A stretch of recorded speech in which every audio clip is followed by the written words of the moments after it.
Hey you guys, it's Peter, and welcome to my channel, Peterisms, where I tell stories of my life and just little things that I have learned as I have grown into the person that I am today. Hello, how are you? It's so funny because I was actually going to start my video today. Boo Radley wants to be up here too. Come here, boo-boo. I was going to start my video today talking about Tucker's comfort blankets. So, when PB passed away, this wonderful woman named Jennifer, who watches my vlogs, I think, she sent me these two crocheted blankets that she made. And they are so fantastic. And one was for Boo Radley, and the other one was for Tucker, okay? But Boo Radley doesn't use them because Boo Radley sleeps between Alex and I's pillows like every single night. He gets into, you do, I know. He gets into like a little circle and he sleeps in between the pillows. He loves it. He feels real safe there. Tucker, what is going on? You never just like, he's like standing on my knees. He's like, he keeps on doing this underneath my hand so that I'll rub his head. So anyway, he's so funny. But every night, okay, he has these two blankets and they're like this big and he moves them, and one of them is like kind of like very vibrant colors. I was gonna bring them down here and show you, but maybe I'll do that in a video tomorrow. But then the other ones are kind of like paler colors, and it's kind of like he knows which colors are, because we always said that the vibrant colors are for Boo Radley and the paler colors are for Tucker.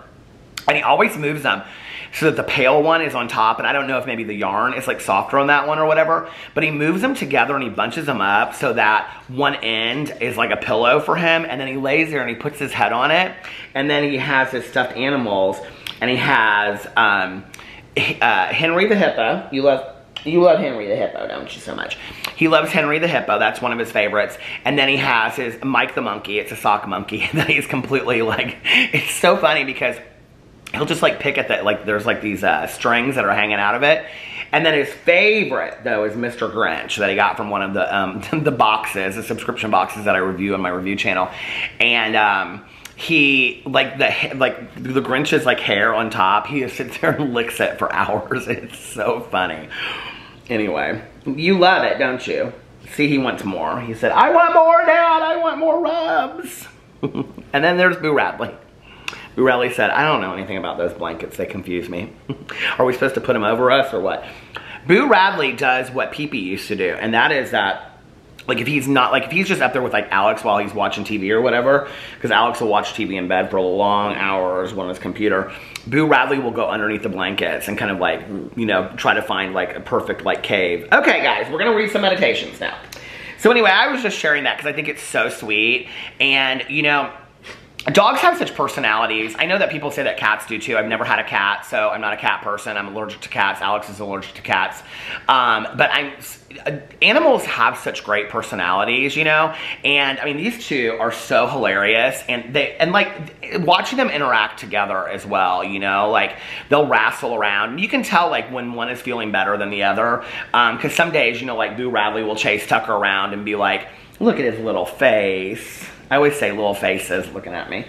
But like Boo Radley will chase Tucker around in the yard or inside and whatever, and then other days, like Tucker will do it and Boo Radley will be like, like he doesn't want it, you know? Like he's like, not today, I don't really feel like playing today.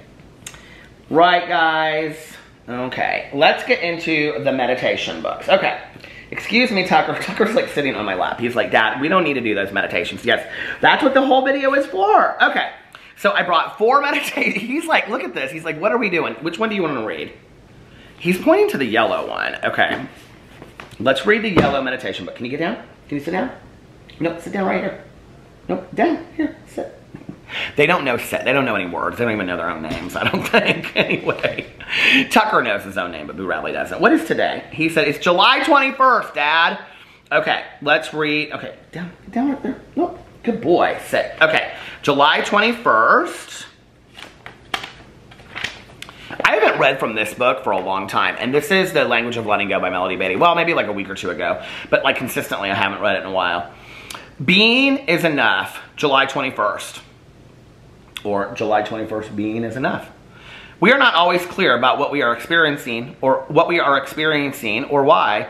In the midst of grief, transition, transformation, learning, healing, or discipline, it's difficult to have perspective. Good boys. They're like, yes. They're like laying, oh, I shouldn't have said anything. I shouldn't have said it. That was a good boy when you were done.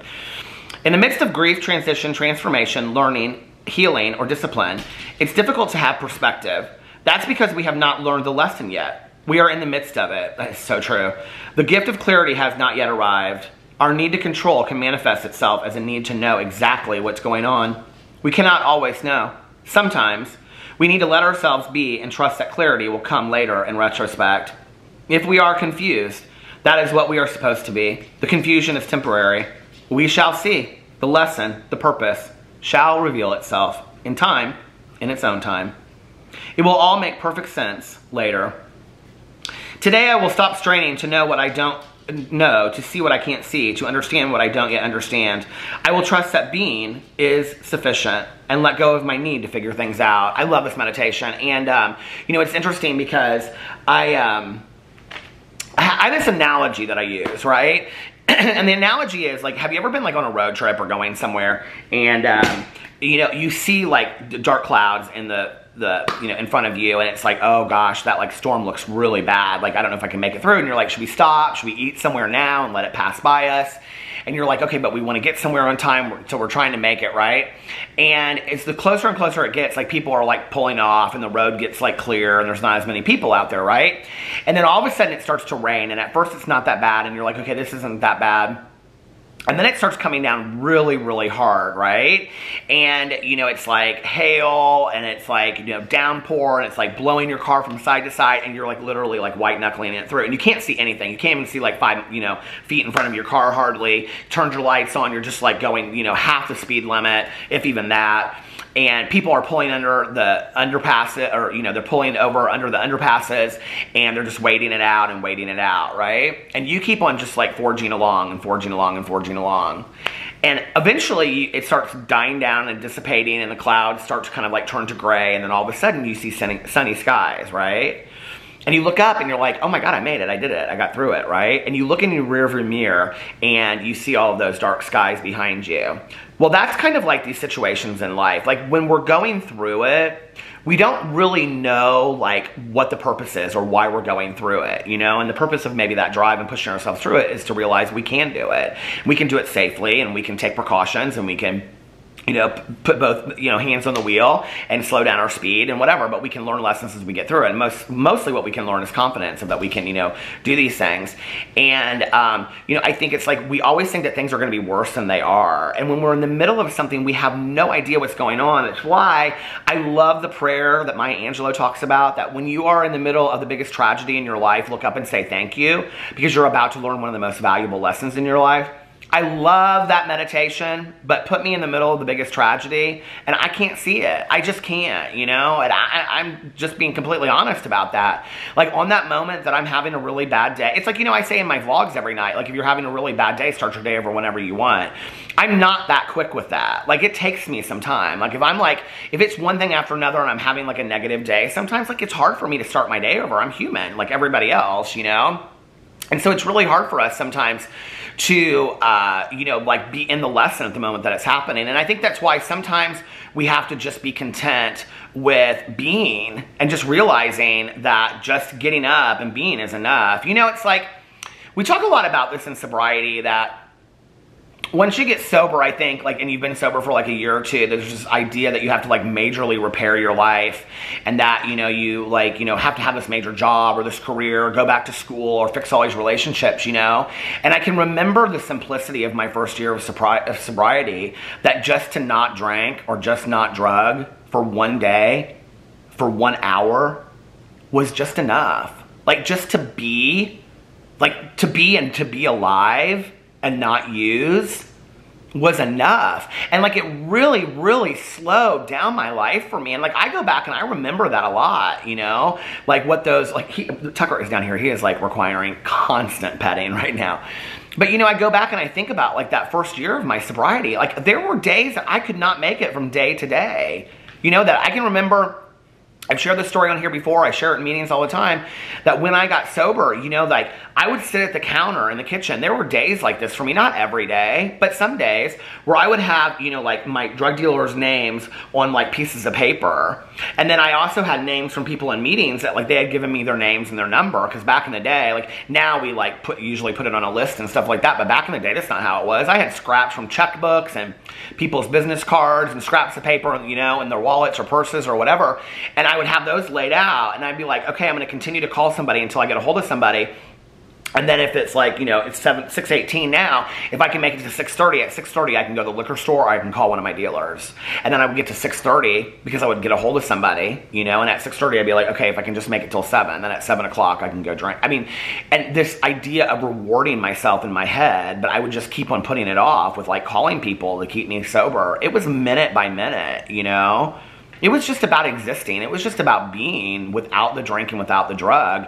It was not about like these grand gestures of, you know, like what is the lesson that I'm learning in the moment. The lesson was you're alive. The lesson was you're alive and you're sober, thank God, you know? You know, and I look back at that and I think, you know, but for the grace of God, you know, and I don't get, like, I'm not a religious person, I'm a spiritual person, you know, and I believe in a cumulative higher power for me, but you believe in what you want to believe in, and I always say that over here, but, you know, I look up there and I think, you know, I don't know, something was spiritually working in my favor because I'm here today, and I didn't care if I lived or died. I really didn't, you know. I wasn't necessarily trying to, like, I wasn't, like, wanting to die, but I didn't really care if I lived, you know. And I look back on that, and I think, like, had that time that somebody asked me, like, what's the lesson you're learning in all of this? Like, that would have been too much for me. Like, that would have been so confusing. I would have been like, slow it down. Like, I'm just trying not to drink and drug for the day, you know. So we don't always have to know the lesson, but how many times have you looked back on something and been like, oh, okay, now I know the lesson, right? And the thing about lessons that's interesting is that lessons are repeated until they are learned. And I really do believe that. Like, I believe we are given the lesson until it repeats itself, but it's like, we'll be in the middle of the next time it's happening and we're like, okay, this feels familiar to me. Like, I've been through this before, like with relationships a lot of times. Have you ever been in the same relationship with 4 different people? You know what I mean? And you're like, but it's really you. You're really bringing that stuff into the relationship. Because I've been in 4 different relationships with the same person. I don't know if you know what I mean by that. Like, I don't mean literally the same person. I mean, like, it's the same relationship. I'm playing it out. And what needs to change is me. You know, I need to start taking a look at who I am in that relationship and what I need to change within me. So we don't always know the lesson when it's happening, and I don't think that we need to now. And I'm also a believer that things will be revealed over time. You know, there more. I can never say this because I don't know. It's some speech thing I have from when I was a kid, but more will be revealed, and I definitely do believe that. So anyway, let me know what you think in the comment section below. These guys are hungry. I love you, and I will see you tomorrow. Bye.